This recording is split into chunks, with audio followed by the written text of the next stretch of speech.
Hello, hello. Hey, everybody. Oh, I see some Holy familiar moly. faces. Yeah, no Yeah. kidding. Um, so, just as a quick starter, we are doing a webinar on better photography for social media. So thanks for everyone for joining. We're going to give it another minute or two while people still join. We are going to try and keep everyone on mute for the time being, just to keep everything pretty concise and easy to follow. We will have a chance for questions at the end. Plus, there's also the chat on the side for anyone who wants to just punch in a question. You might see a chat button at the bottom of your screen that'll open the chat window, and you can type in your questions. Okay, so I haven't had any new sign-ins yet. So why don't we just get started? So welcome everyone. So far 40, oh, there you go. Now there's some more people joining. It's going to be constant. Lots of people had interest in this workshop. So thanks for your interest and for checking it out. And hopefully we can provide lots of information and tips to help you with your photography for your business. So I'm going to start by just sharing our screen. Actually, let me introduce, it is part of the slideshow, but to introduce some of our presenters, I'm presenting with Candra Schank. Can you want to say hi? Hi.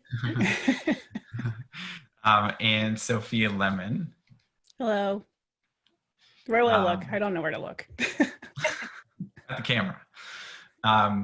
So let's get, okay. They're still admitting people, but in the interest of time, we're going to get started. And here we go. So hopefully, yeah, Candra, if you want to tell us all about yourself real quick. So, hello everybody. I've been a professional photographer for about 10 years now. I started doing a lot of commercial interior, exterior, then I got into the wedding world, and now for the last, 3 or 4 years, I have been photographing pets. So I am a pet photographer, and I just love capturing the bond that we have with our animals, dogs, cats, horses, even reptiles. And I love what I do, and I'm really excited to educate everybody about taking better photos. Sweet. And here's Sophia. Hi, everyone. So I'm Sophia Lemon, and I like to say that I photograph ridiculously happy people. And like Candra, I've been doing this for about 10 years. I primarily photograph weddings, families, and business photography. So it's really easy to photograph ridiculously happy people in my line of work because generally these people are ridiculously happy. And if you know me at all, you know that I have a couple of podcasts and often like to tell people what to do. So that's why I'm here. That sounds great. And my name is Ben Frisch. I am owner-operator of Be Fresh Media, but also the Digital Service Squad representative for South Georgian Bay. So this workshop is in partnership, or it's a part of the Digital Main Street program. We obviously had to kind of shift our approach, and this was meant to be an in-person webinar, or an in-person workshop in Collingwood. Obviously that's no longer an option. So we're delivering it virtually, and feel free to connect on Instagram, Facebook, and with the Small Business Enterprise Center for more events we got coming up. We're doing lots more workshops and webinars in the coming weeks and months. And just to recap, Sue, so Digital Main Street is an Ontario-wide program that has been around for it's a couple years now. We're actually kind of winding it down, but I'm still around.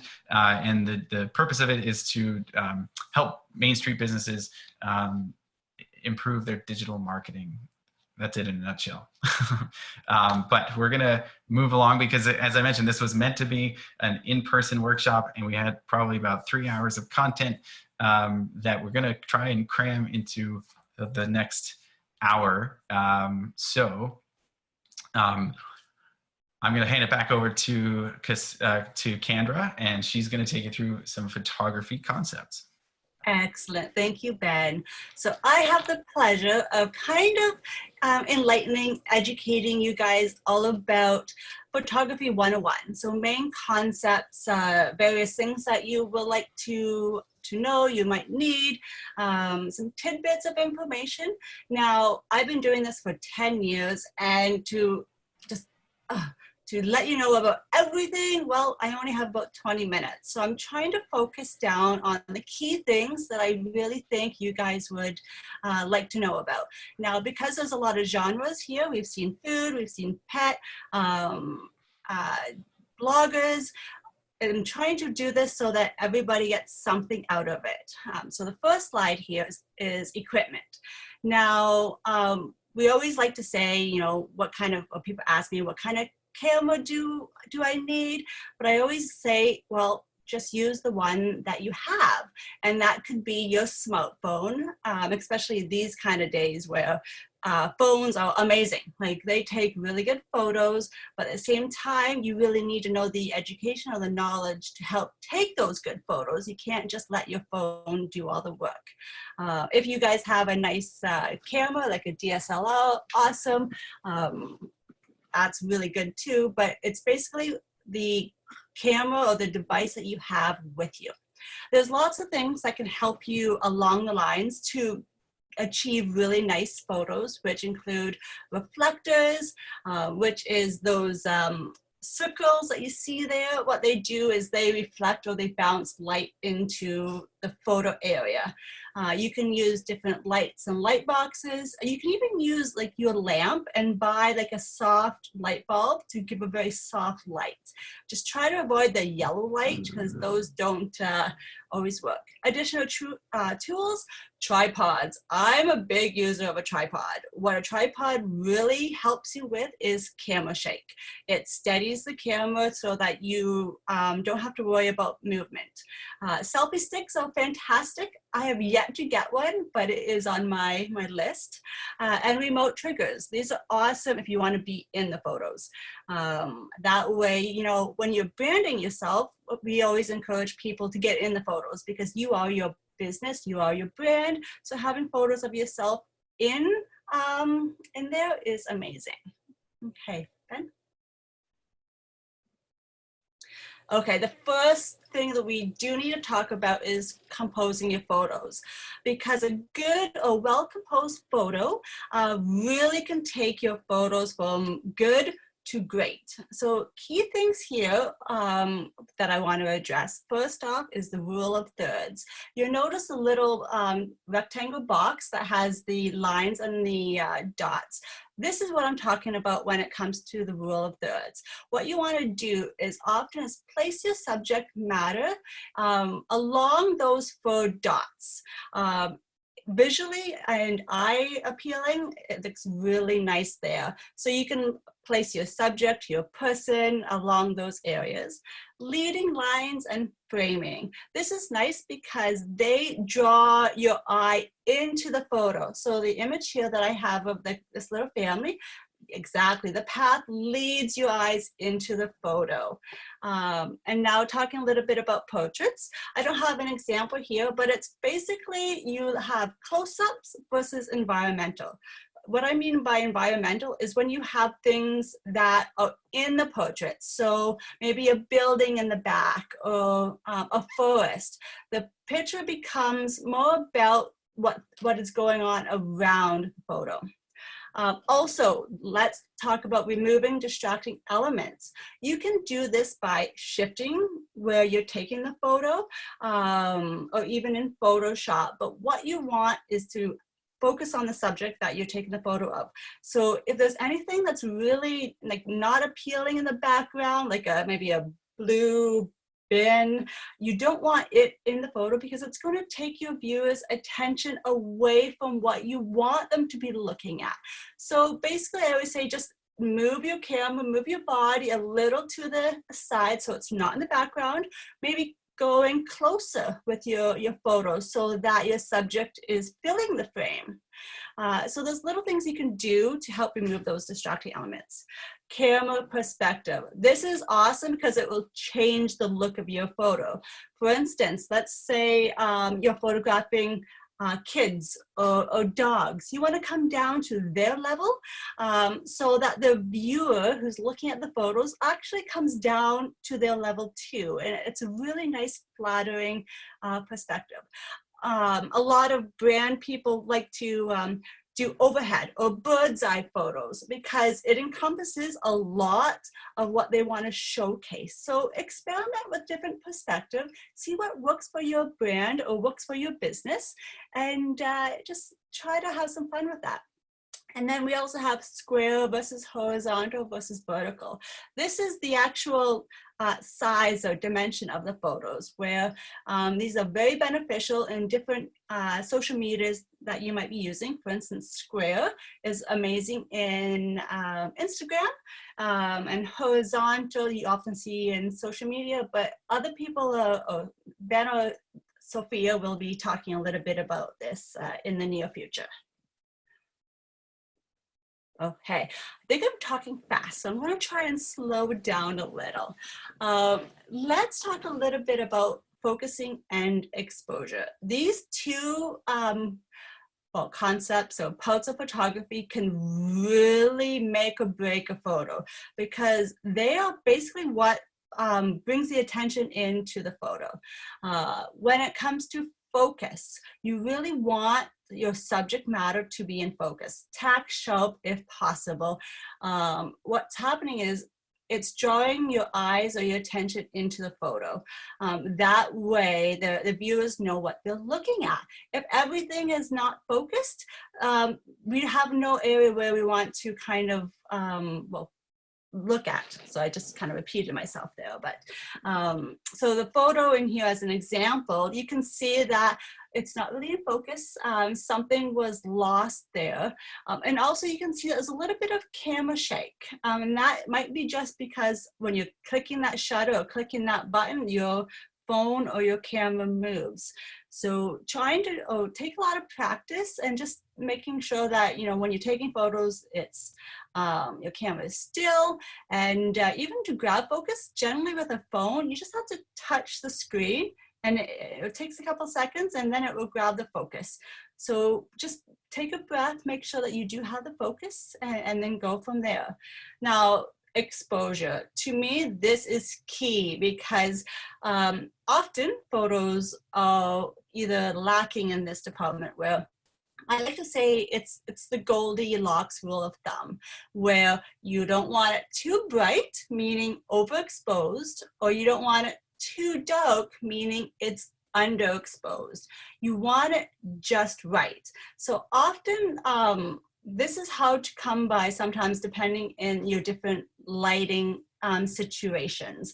If you're in a room with a very bright window, the exposure can be thrown off, and vice versa. So this is something you really have to play with your devices to figure out how to work with this. Sometimes it takes a different camera body and knowing how to work it to get the exposure, but often it's situating yourself in the right way or the right location where you could control what's going on. So focusing and exposure are key elements to taking a better photo. Okay. Now, okay, let's get down to it where placing your subject matter can really affect the quality of your photos. And the best thing is to think about light. Where is the best light, or where is the light constant in the area that you're taking photos in? For instance, if you're inside taking photos of, let's say, a person, a pet, or even food, or subject matter, what you want to do is you want to look for the best light, and generally that's coming through a window.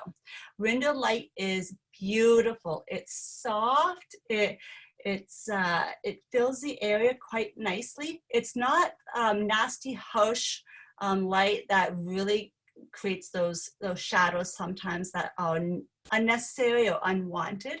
So position your subjects closer to a window. So if you're doing food photography, set up your table and then your food and what you're going for by the window, so that the light hitting the food or hitting your subject matter is giving you that nice look, that nice even lighting that you're going for. And also when you're by the window, if you experiment, take your subject matter, for instance, maybe your best friend, and move her. So position her right in front of the window and see how the light falls on her. Then put her to the side and see how the light hits and falls off her face. You're going to notice that she's perpendicular to the window. One side of her face will be lit, the other side will be in shadow. This gives a whole different look than if she was facing into the window. So have some fun, experiment with this. I always say practice, practice, practice. Look for the light, look to see what the light does to your subject matter, okay? So let's go to the next slide. So where not to place the subject. So before I said window light is amazing. Now, if you place your subject in a way that, well, if you place your subject in front of the window and then you yourself are taking a photo towards the window, what's going to happen is you're going to be exposing for the light coming through the window.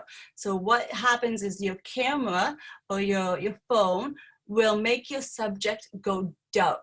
Because of all that light flooding in behind, it changes or it throws off the exposure. So you don't want to set it up where the window is right behind you and then your subject matter is in between you and the window.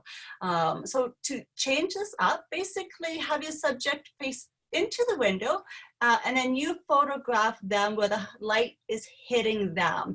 It's a big difference, and once you are aware of just how you have to reposition yourself and your subject matter, your photos will go from dark, like this image here, to beautifully lit, okay? Now also think of direct sunlight. Often what's happening when you're going through a window, the light is soft because you have this diffusion going on. If you're outside, what you don't want to do is put your subject right in the middle of the yard with that sun right over your head, because it's going to give harsh, nasty lighting, which when I say nasty, it's not that bad, but when you start to see like the harsh shadows coming over the eyes, or your subjects are squinting, it's not nice. So what you want to do is take that subject that, yes, you're in full light, but it's not working. Put them into open shade. And what I mean by open shade is they're in the shade, but there's sky overhead. What's happening is that sky is letting light into your subject or onto your subject, and it's actually lighting her. And she has no harsh shadows on her body. She's evenly lit. It makes a big difference if you just take that subject matter from the open sunlight and putting them into the shade. So those are just a couple things we can discuss, that I would like to discuss with you. So let's see what's going on with the next slide here. Okay, so I just actually discussed some of this stuff where we're talking about in shade, overcast, and time of day. So we just mentioned the effects of not being in shade and being in shade. And then a photographer's dream is overcast days. Even though some people are like, oh, it's dreary out, it's not the best. Overcast days are amazing because what's happening is when that light is coming through the clouds, it's soft, it's diffuse. You don't have all these shadows to worry about because shadows can be distracting. They don't give you that look that you want. So overcast days are awesome because your subject matter is evenly lit. And this could be for people, pets, food photography, even interior, exterior, because you don't have to worry about the sun coming over the building. When it comes to light, light is crucial in any photo, and it really comes down to that aspect of where the subject matter is being placed and when it's being placed. I mentioned time of day where if you're putting your subject matter in the direct sunlight and with the sun right overhead, that's generally around 12 o'clock, where you don't really have nice shadows. It's very contrasty look. So if you want a very soft light, try photographing outside in the morning. So 8 in the morning or in the evening, just before sunset. That's for people. So time of day when you're outside makes a big difference. I think I forgot to mention though, when we're inside too, try to avoid the darker areas of a room. Always go where it's lit, okay? Then, okay. So I gave you some information about like key concepts to understand when it comes to taking better photos. It always comes down to focus, exposure, and light. Make sure you know how to light your subjects. Experiment with your lighting sources. But when it comes to your devices, this is where you can have a lot of fun, and I encourage you guys to practice, to play, to look at your phone and figure out exactly what it's capable of, because phones nowadays have come a long way. They are amazing in low light, where they can actually fix exposures by putting in more light by increasing the ISO. That's a technical term, but phones are amazing. So for instance, I took a screenshot. I just got a new phone, and I've been playing a lot with the different settings where I have the photo, I've got portrait, I've got a setting that's actually square. I'm like, I don't even have to crop this after the fact, which is amazing for Instagram. Other phones will have settings for night. So that's awesome because night means you're going to be struggling with low light. So it's got settings in there that allow your phone to beef up the light that's coming into the phone to take a better photo. HDR, this is limiting in some phones. I had it in my older phone. I don't have it in my newer phone.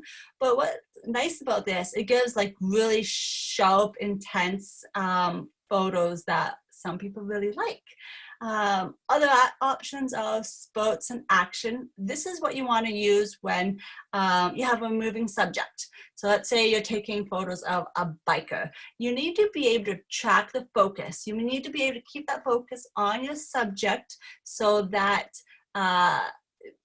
the image is in focus. So some phones are able to track the subject as it's going by. And then macro, who doesn't love a good macro photo? When you, especially with food photography or even maybe pets, you really want to get close in. Devices nowadays are able to get closer. So your focusing distance is much closer when it comes to macro photography, where generally you might need 2 feet to get a good focus. Macro photography is you can get closer. You can get as close and see those fine, intricate details that you might want to show off.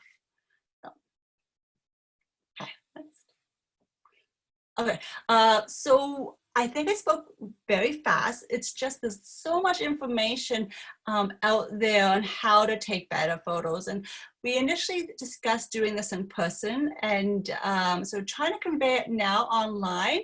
I'm hoping I was able to give you guys a few hints and tips about taking better photos. Always remember, it's all about the light, because that's going to really help you in the end. If you do have trouble, you can always reach out to professional photographers. People have been educated and they know how to do this too. So feel free as a choice, but this day and age too, we're helping you so that you could take better photos. So feel free if you ever want to reach out to me. If you have any questions, if you want to get a little bit more technical, I kind of kept it simple. But yeah, let's move on and go to the next part of the presentation. Great. Thank you, Candra. And now we'll be passing it off to Sophia to talk about how to edit your photos. Hi, everyone. So I thought probably the best place to start was to tell you that no amount of editing your photos will ever make up for poor composition. So I hope you were paying really close attention to Candra. So for example, you can edit brightness and exposure and sharpness right on your phone. I would like to say all smartphones these days have really good editing settings built right into the native gallery app where you would be viewing your photos. But the truth is that, for example, when you want to brighten up a photo that is poorly exposed, it's going to go all grainy and gross. You've probably seen that before. So just make sure that you are getting enough light in your photos. And this is something that I've told people often in the past where they think, well, I have all the lights on in my dining room. Shouldn't that be enough light for a photo? And it's not necessarily. Your eyes adjust differently than a camera. So just make sure that you're following Candra's tips with regard to taking your subject outside or shooting by a window and making sure that the lighting is diffused. The other thing that you need to be aware of when you're editing your photos, when you're working with social media platforms like Instagram, you're going to want your photos to have a consistent look. You want people to know what they're looking at when they're scrolling through their feed. So when they're looking at a zillion posts all at once and zipping right through them, you want them to see a photo just at a glance and say, oh, that's Ben Frisch's photo. I know Ben Frisch's photo. I recognize that style. So we're going to talk a little bit about editing. And there's going to be a lot of tools that I share with you. But I think it's best that you find that one tool that works for you and stick with it. And you're going to stick with sort of the same filters and the same editing style and all that fun stuff. Also, again, I'm going to share a lot of editing tools with you, but I don't know about you guys, but I'm super lazy about this stuff. So if I can take a photo on my phone and not edit it and post it to Instagram, I am a happy camper.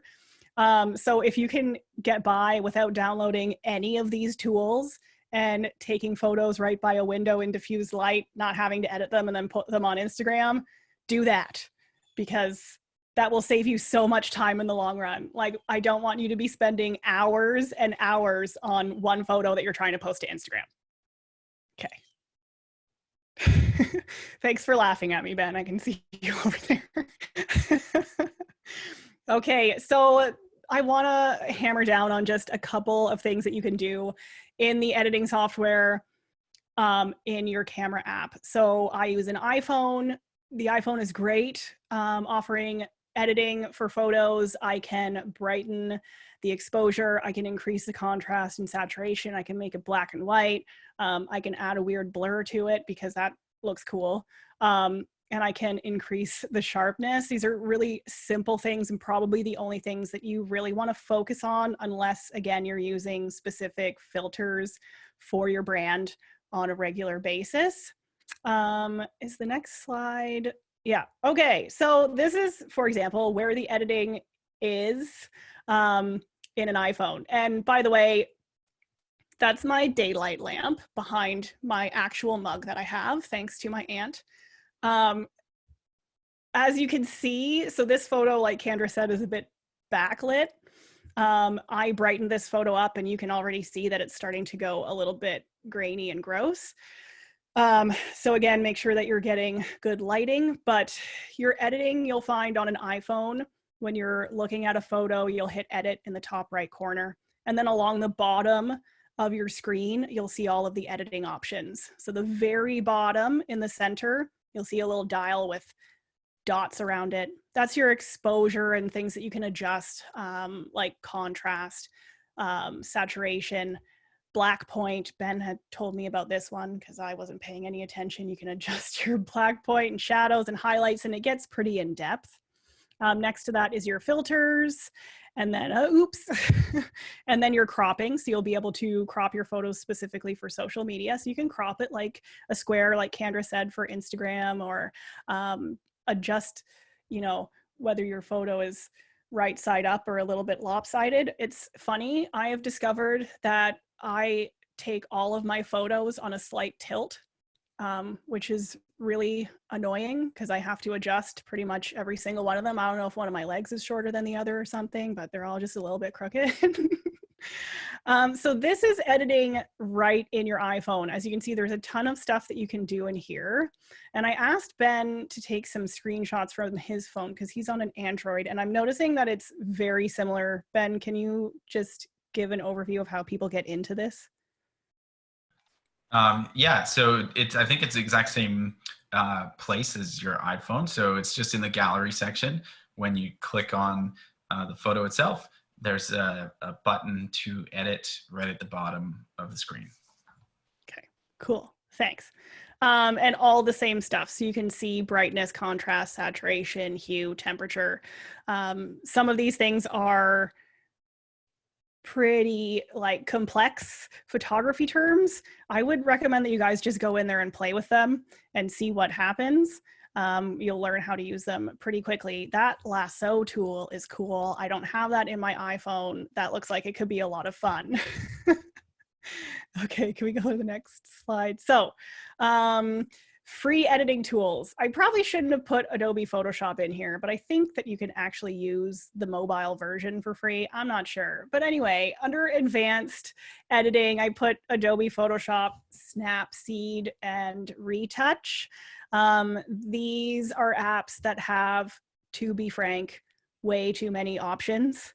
So again, you're going to get into this and you're going to fool around with it for the better part of half an hour or an hour, and you're going to find out what works for you and what suits your brand best. And then you're probably going to want to stick with those particular settings, again, so that your photos have a consistent look.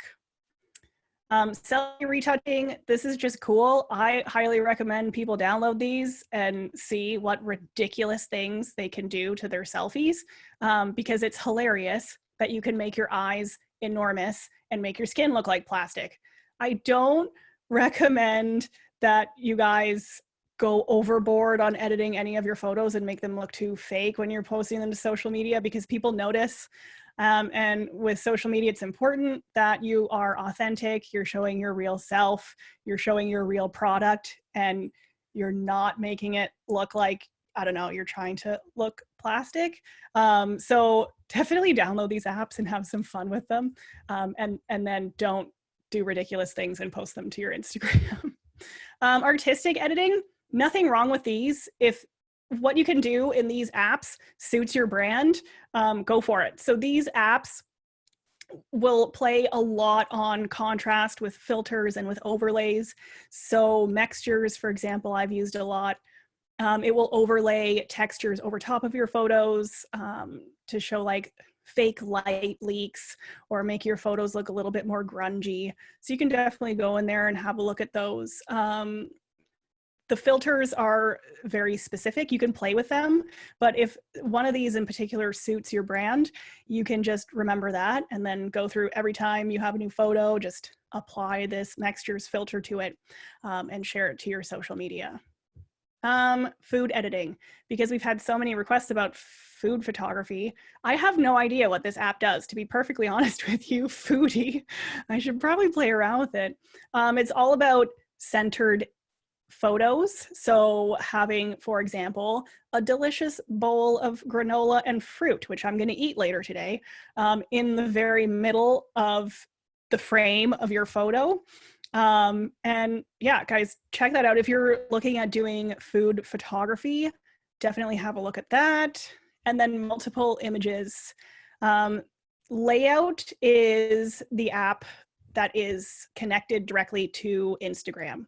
So you'll see a little icon when you're posting to Instagram that will allow you to create a collage of photos that links you to Layout. If you ever want to be posting multi-photo images to Instagram, I'd highly recommend that you get that. You could also get something like Pic Collage. So all of these editing apps will allow you to edit your photos directly in your phone, take them on your phone, edit them in your phone, and then you can post them to social media. So you're not trying to figure out how to download them to your computer and then edit them on your computer and then get them back to your phone so you can post them to Instagram. Just keep it super simple. Play with all these. They're all linked right here. And we'll give you a link at the end of the presentation where you can download the slides, and you'll be able to click on all these little links and download all of these apps so that you can test them out later on.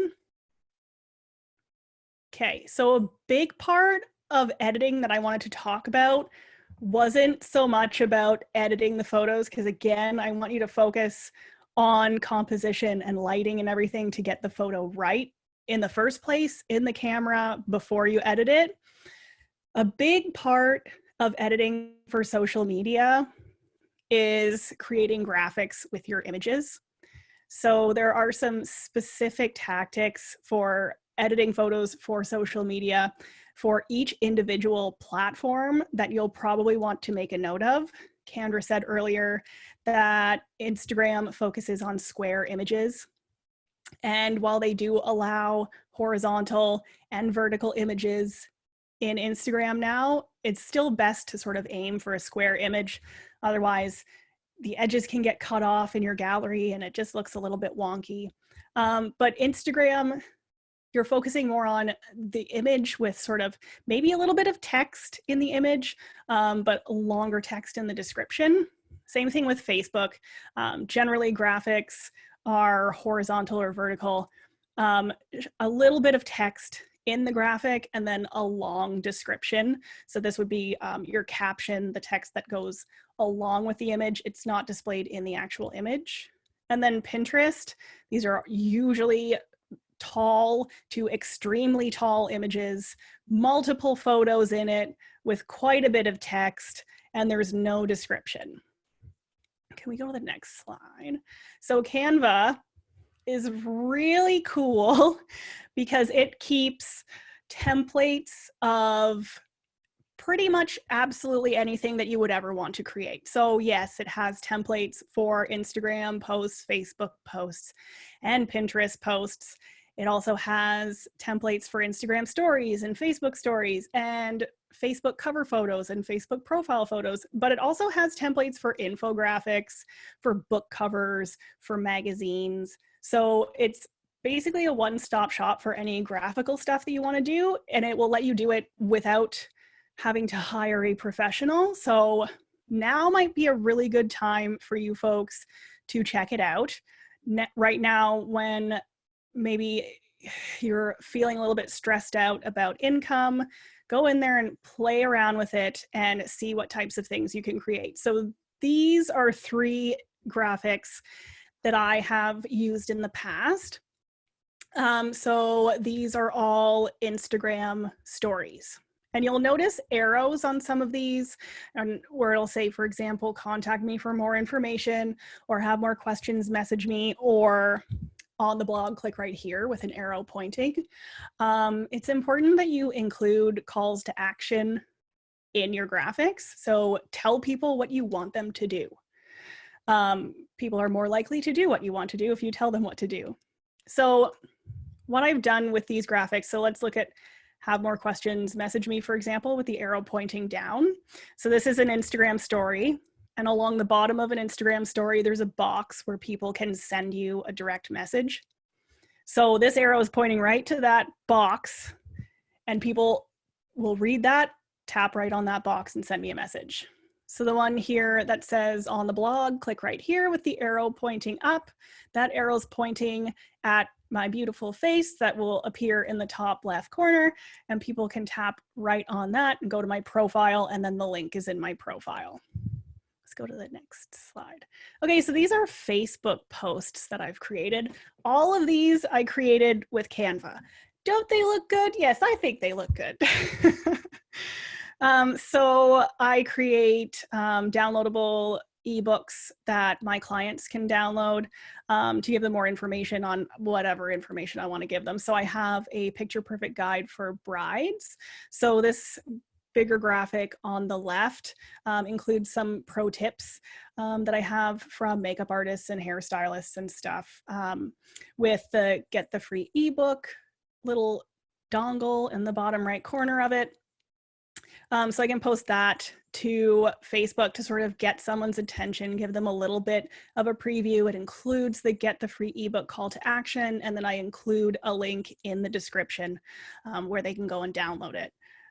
Quotes do really well on social media. So this one in the top right, that's just a quote. That one performed particularly well for me on Facebook. It's always great to include a little bit of a graphic, something to catch your eye. And then I have the bottom right. So this was a referral challenge that I was running. And yeah, just eye-catching, and again, created in Canva. And then we'll go to the next page, Pinterest. So as you can see, Pinterest will look slightly different than the rest. This one on the left includes quite a bit more information and some more graphics, a lot more text. The center, again, tap for the free ebook. So when someone is browsing through Pinterest on their phone, they tap directly on a graphic and that will open the link for whatever. So I'm linking to a PDF on my website where people can download this PDF, sorry. If they tap right on this graphic, right where it says tap for the free ebook, it will take them right to the page on my website where they can download that ebook. And the same thing for the graphic on the right. Okay, next. And then working with a freelance graphic designer, also a really good option. So this guy on the right is one of my clients. He has a lot of photos taken for his business, and then he posts them just by themselves to his Instagram and Facebook, but also has quotes and messages included for special occasions.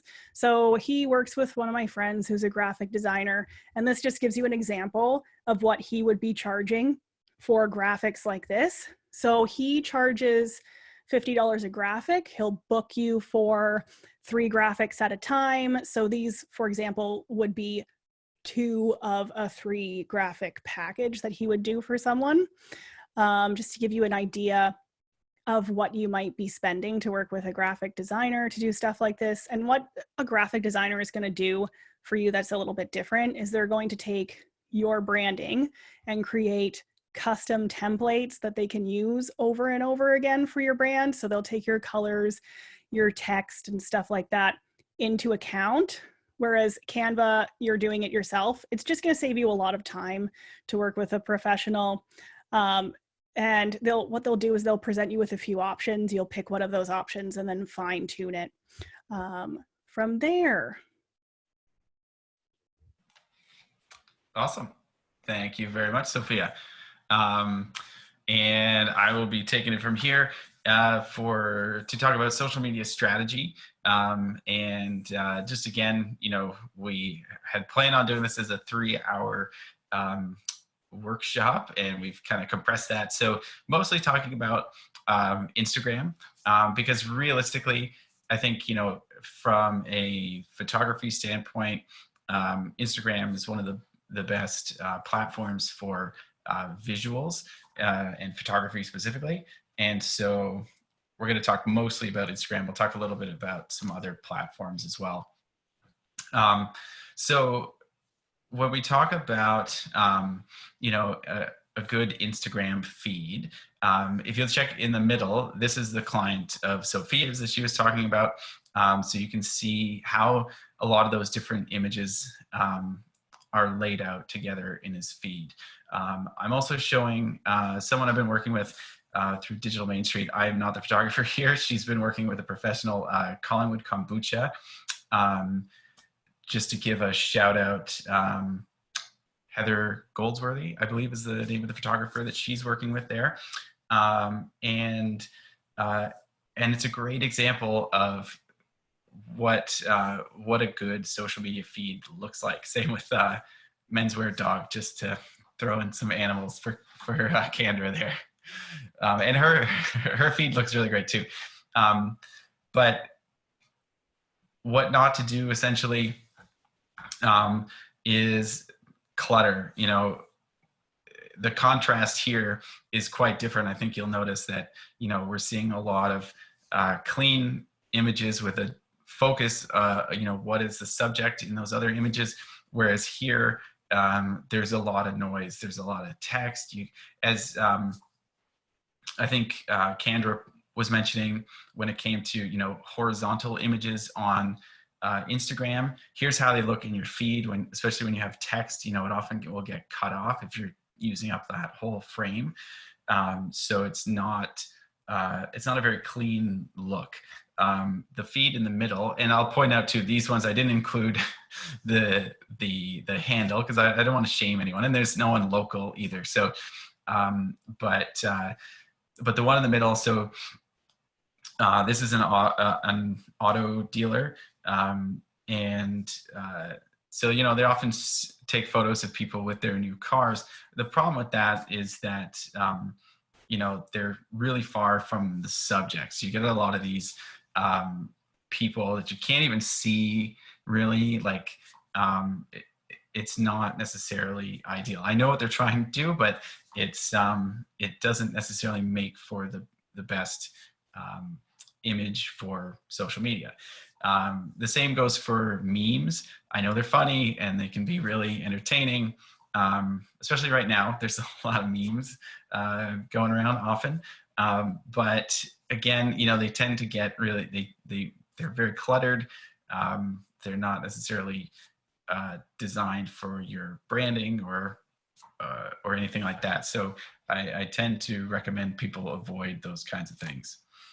So when we break it down, what really makes a good Instagram feed is the quality of photos, the consistency of those photos, and then your story is also extremely important in that. And so when it comes to your brand story, you know, when we think about it, visuals have been a part of marketing for thousands of years, you know, just trying to get a simple message across to the viewer quickly with imagery. It's the cornerstone of marketing. And so therefore, you know, what we want to think about is starting from the very basic. Who is your target audience and what do they want? And not just specifically what do they want with your product, but just in general, in life, you know, what are some of the lifestyle kind of elements that would speak to them, or emotions that would speak to that audience. And, you know, again, here's an example from Collingwood Kombucha, where they've identified that, you know, their audience is really outdoorsy. They are active, they care about their health and wellness. And so they've really tried to incorporate a lot of these lifestyle elements into their photography, not only to show off their product in a slightly subtle way in this case, but it's also meant to really speak to their audience and engage with them in a way that, you know, that they are comfortable with. You know, those audience members who are into that outdoor lifestyle are going to connect with those photos more so than just a photo of the bottle of kombucha. So that's really great.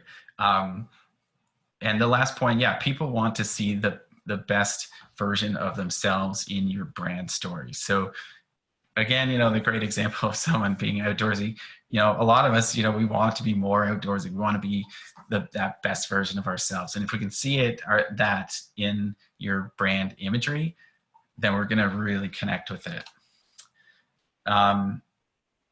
Also, it's really important to not forget that you and your staff are a big part of that story. So what we see a lot of times on social media is that photos of you specifically and your people, your staff, get way more engagement than just more generic product photos or event photos, that kind of thing.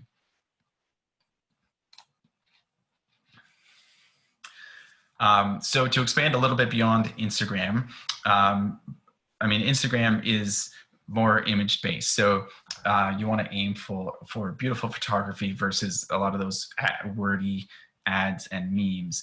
Facebook is more community focused. So think about events and groups. These are a lot of the different tools and things that you can use to engage with people there. And then Pinterest is an inspiration platform. So Pinterest is really good at connecting with people for brands, specifically if you are selling a product or a service that can be presented in a visually inspirational way. So what do I mean by that? Like, for example, if it's something that can help people organize things, if it's something that is, you know, decorative that people can use to decorate their space, or, you know, people search for a lot of inspirational ideas, design, decoration, recipes, DIYs, a lot of different things like that. So if you're operating in that space, definitely consider posting your photos to Pinterest.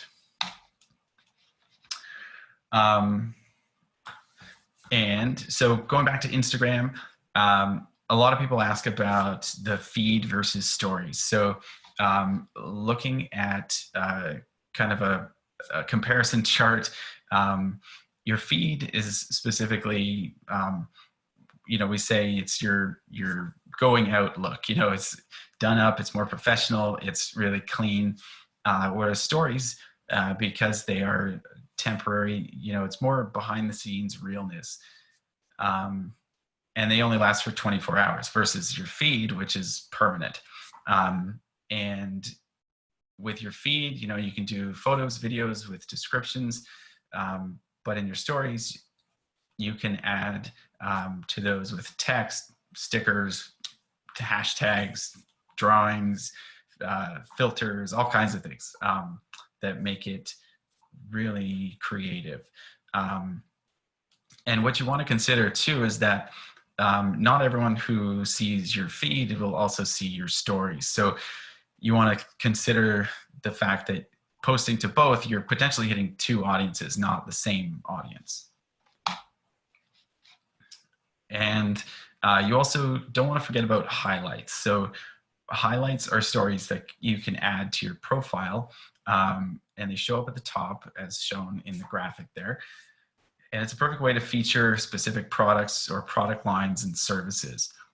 So you can create these categories. You can, you're essentially building your highlights from old archived stories, and you want to keep them probably to, you know, 5, 7 max kind of stories. Otherwise, you know, really long stories tend to get a little bit long, and so keep them simple, keep them short. But it is a great way to organize content and almost use your Instagram profile like a website where people can learn about specific products or services that you offer.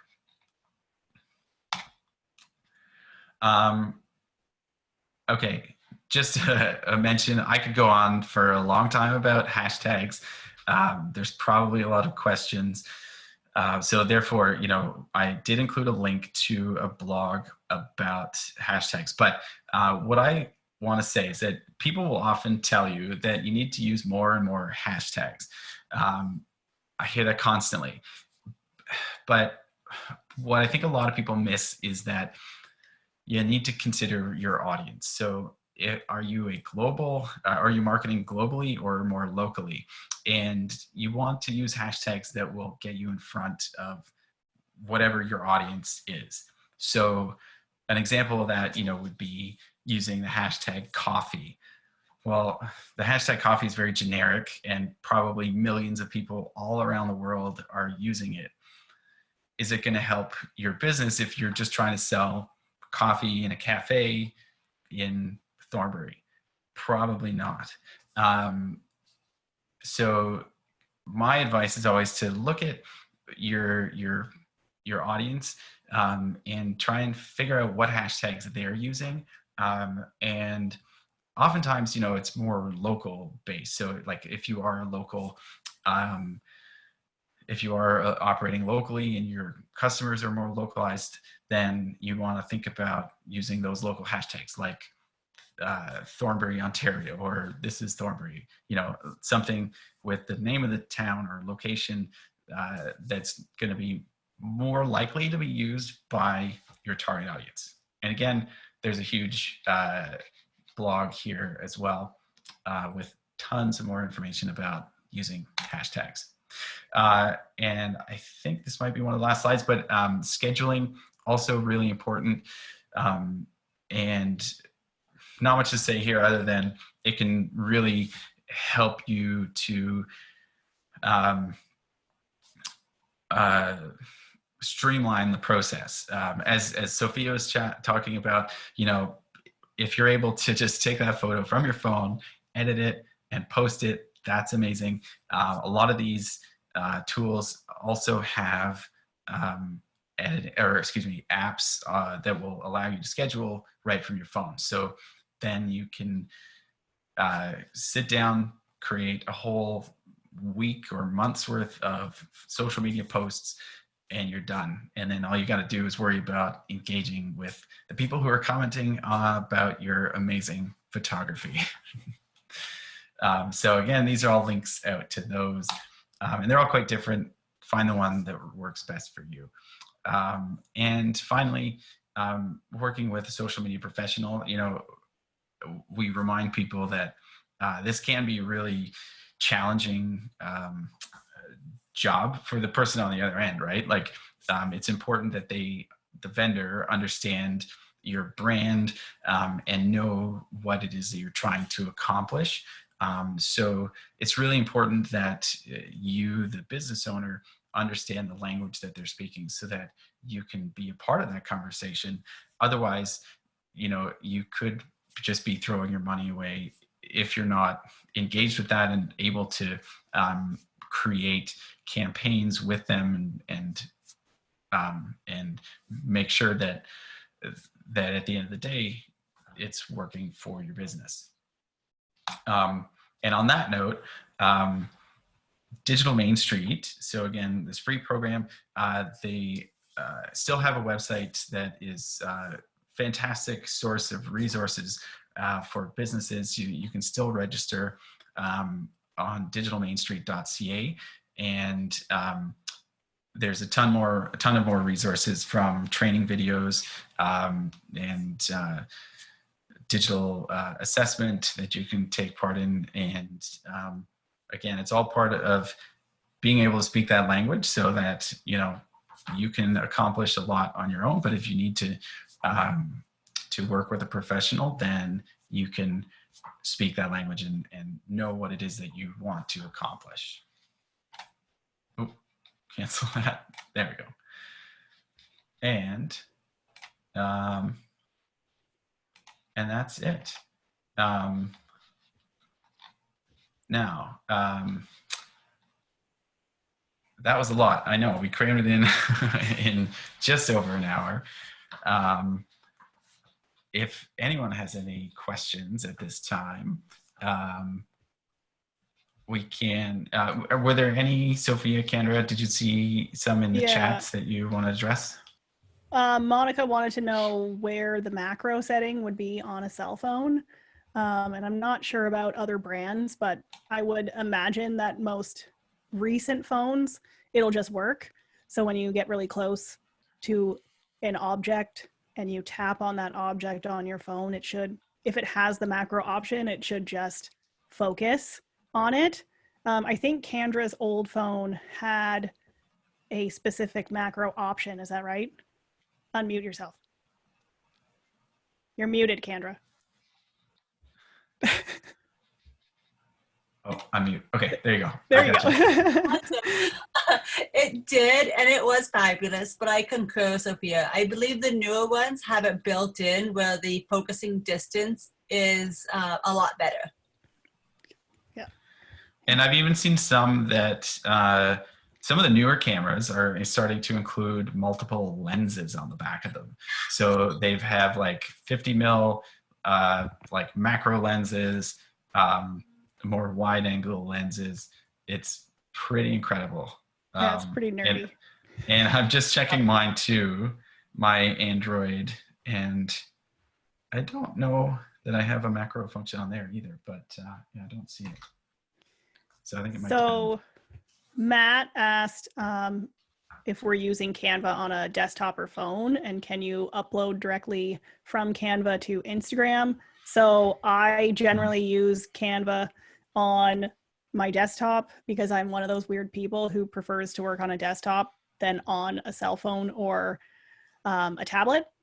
But there is a smartphone version. So they're cross-platform. So any of your templates that you create on your cell phone, you'll be able to access on your desktop and vice versa. I believe that Canva, I know it does allow you to publish directly to different social media platforms directly from Canva. Instagram's kind of a weird one where it will let you post some types of images directly to Instagram if you have a Facebook page connected to it, and if your Instagram profile is a business profile. That can be a pain in the butt to set up. So you can download your posts or your images from Canva to your phone or from Canva to your computer and then do it that way. That's what I would recommend. I never post directly from Canva to any platform. I always download it, and then I do what Ben said, where I schedule all of it out using one of those scheduling platforms. Yeah, so Sandra says it's difficult to post from Canva to Instagram. It probably is. Like you're probably scheduling it and then it's sending it to your phone, and yeah, it's probably best just to download it. Mm-hmm. Yeah, I find the same thing in Later, that your Instagram profile does need to be set up for a business profile in order for the post to be scheduled automatically. Otherwise, it sends you a notification and then you have to post it for your phone. It's just like, what is even the point? Yeah, that's just the way that Instagram works, that it will only let you automatically post to Instagram if it's a business profile. So that's the same across all platforms. So for example, you're using Planoly or Later or Buffer to schedule to your Instagram, and you start getting notifications on your phone saying you have a post waiting to be shared. It's because it wasn't formatted to this very specific setup that it had to be formatted to in order to automatically be posted to Instagram. And if you're struggling with that, send one of us a message and we'll like explain it in more detail, but it's a bit of a pain in the butt to set up.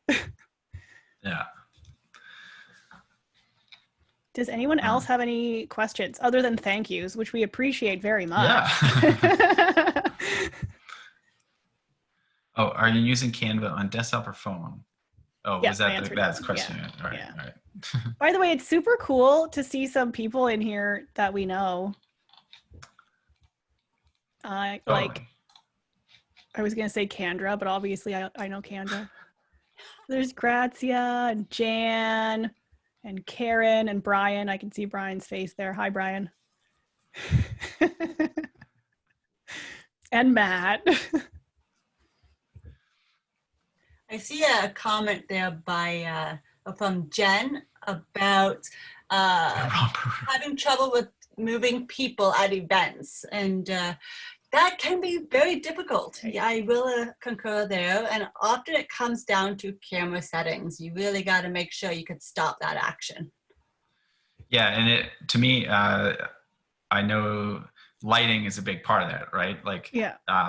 the reason why you might see a lot of like blurred subjects is because they're moving faster than the shutter speed, and with cell phones, it gets a lot harder to compensate for that. But as Candra pointed out, you can try some of the settings in your phone, like night. A lot of them have a night portrait mode too, which generally I think is trying to compensate for that, for the low light, but then also potential moving subject. So was that? I'm just curious. Was that Jen Legg that posted that? Yes. About moving subjects. So Jen, so at a lot of the events that you're having, it's going to be indoors, and probably a lot of those, it's going to be sort of dimmer, sort of borderline romantic lighting. So there's just not enough light in the room. So you might use the flash on your smartphone. That's always an option as well when there's absolutely no other option. I would be very curious because I don't have a nighttime option on my phone to see what a nighttime option would do for that sort of thing. Yeah, if it would even stop the motion. Yeah, my guess is, depending on if it's really dark, you're still going to probably get a lot of grain, but it'll probably help somewhat.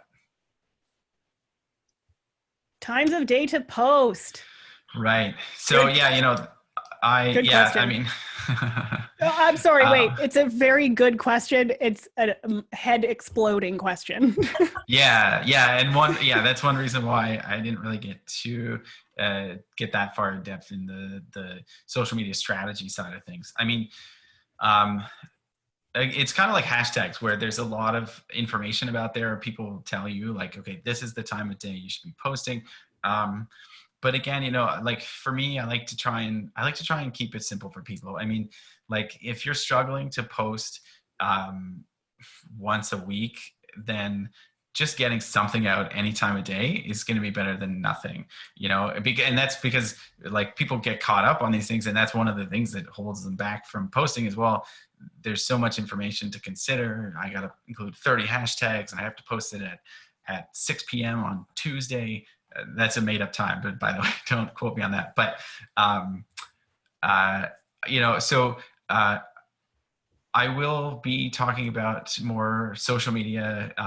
We do have another webinar coming up, I want to say on the 16th of April.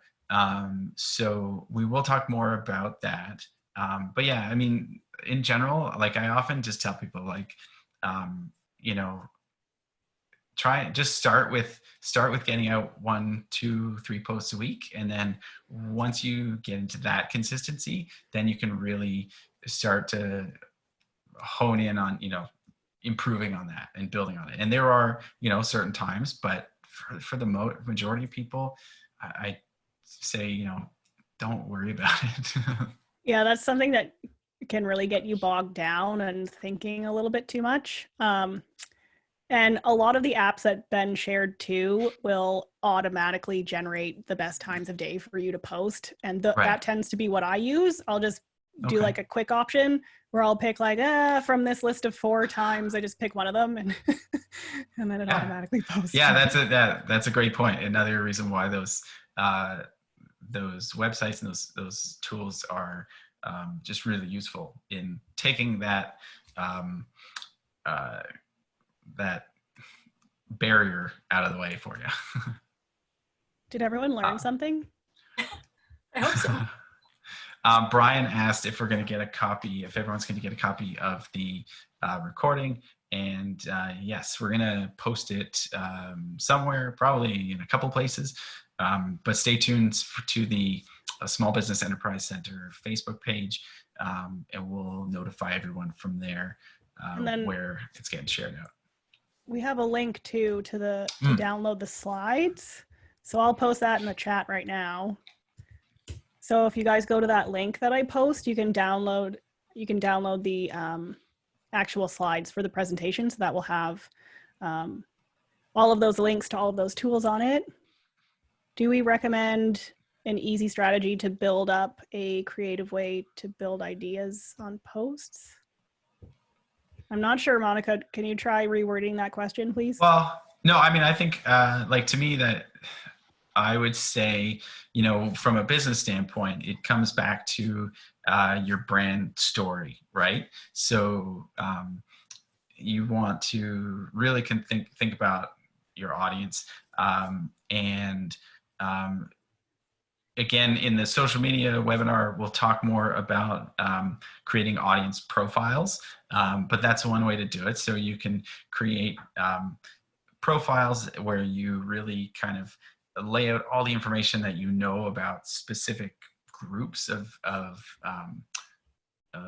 audience members or clients that you might be targeting, and then start to develop, okay, so here are some of their interests, and therefore here are some ideas, some visuals that might connect with those interests and those hobbies or those emotions and that kind of thing. That would be my approach. You can always just share things you know and share things about yourself. Like Ben was saying that often the posts that get the most engagement, and that's likes, comments, and shares, are the posts about the people who run the business, which I can definitely agree with, which I find weird because I'm a photographer. So I know I have good photos on my Instagram feed, but the people who follow me respond most to the photos of me. Like, go figure. So share photos of yourself and your family, and share, like, tell people who you are, because people want to know you and like you and trust you before they work with you. So definitely share some photos of yourself, and then just tell people things you know, and don't be too broad with the content that you're sharing either. So, oh my goodness, what's a good example? Ben, you could talk about creating video for social media, which could be a topic unto itself, but you could break that down into very small bite-sized parts, and each one of those little bite-sized parts could be a different post, right? So a topic like that could be 20 posts worth of content. So if you think of a good educational thing to share with your audience, just break it down into as many small parts as you can, and then that will give you a ton of stuff to share with people. Absolutely. And Sandra was asking about, workshops on Instagram, Facebook. So the one coming up on April 16th is Facebook and Instagram specifically. So we'll talk more about strategy there, but also boosting and advertising and that kind of thing. And then videos, we're doing a video for social media workshop webinar on I want to say the 28th of April. I might be, it's coming up at the end of April. So again, SBEC Facebook page, we'll have all the details on that coming up soon. Yeah. Are there any other questions? There's still a lot of people in here, so. Yeah, that's awesome. Anything? I'm going to pick people at random now and just call them. Stephanie, ask a question. Oh, Stephanie left. Oh, I scared her. Okay. Well, I mean, as we said, the slideshow is linked in the chat. Feel free to grab that before we close the meeting. But that's where you'll be able to link out to all those references that we mentioned, and those direct links. And here's a question. How often should you post? Okay. As often as is doable for you. Don't try to make yourself post every day. If it's best for you to post once a week, post once a week. If it's best to do it 3 times a week or once a month, just post consistently. You don't have to do it at a specific interval. Was that good? Yeah, I would agree. I mean, definitely, like, because some people get worried about posting too much. Definitely with stories, it has become less of an issue, posting too frequently, because they kind of get tagged on, and then after 24 hours, they disappear. So oftentimes, posting once a day or a couple times a day with stories is totally a viable option. There's nothing wrong with that, for sure. And then I think I interrupted you. What else were you talking about? Me? No? Yes. No, I think that I don't think so. Yeah, that's all I want to say. Awesome. Well, I hope everyone learned something new. I know I did. Brian did. Yeah, bye, Brian. I want to sign up for that video workshop that he was telling us about. That sounds awesome. Okay. Go ahead. Read the question. Yeah, how do you balance targeting local versus global? Perhaps product gets targeted locally and stories globally. Well, I mean, I think it depends on what it is that you're aiming for. So if you are trying to sell globally, right? Like if you're able to ship around the world and your clients are anywhere, then both can target globally. So you can, then you would start using those larger hashtags. You'd use, as many as you can to get in front of as many people as you can. I only say, the local targeting just because I see, one thing that happened with me was I had a video that kind of went viral, and I was getting this great exposure, but because the video was about Newfoundland, a lot of the exposure was coming from Newfoundland, and none of my clients are in Newfoundland, and therefore that exposure, didn't help me specifically. Like it really did nothing other than just bragging rights, that I've got this 630,000 views, but it didn't help my business other than that. So really, it's about just, if you are selling globally, then focus all your efforts on who is your audience, where are they, what are the hashtags that they're using, and go for those more global hashtags that we talked about. Jan asked about mixing content in your feed, like photos and illustrations. And Instagram, for example, I try to warn people against being too rigid with what you do with your feed.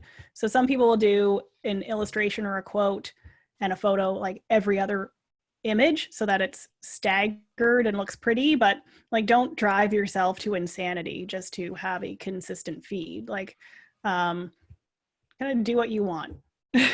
That's how I look at it. But again, you're going to want to do the same thing with illustrations as you do with photos, where you are going to want the look to be consistent. You're going to want the illustrations to have a consistent look with the photos as well, just so people recognize you and your content easily without even having to look at your name.